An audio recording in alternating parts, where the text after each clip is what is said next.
Hello guys, কি অবস্থা সবার? কেমন আছেন? আশা করি ভালো আছেন। আজকে আপনাদেরকে দেখাবো কিভাবে হার্ড ডিস্ক ডিভাইড করতে হয়। প্রথমে যাবেন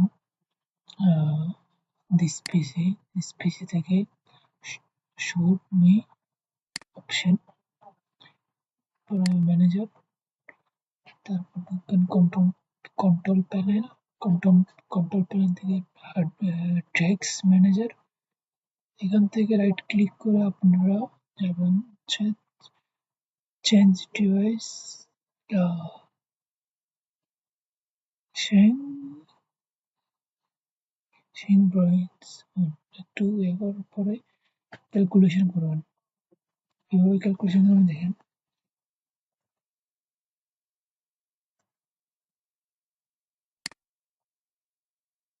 যত জিবি হার্ড ডিস্ক লাগবে তত জিবি। আমার হচ্ছে 150 ইন্টু 1000 এমবি হচ্ছে 1024। আসছে 53,600।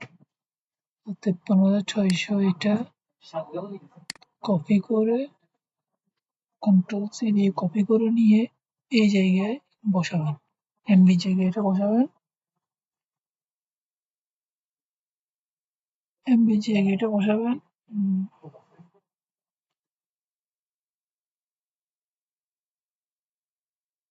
বসানোর পর আপনারা সাবমিটে ক্লিক করবেন। সাবমিটে ক্লিক করার পর আপনাদের ডিভাইস চলে আসবে।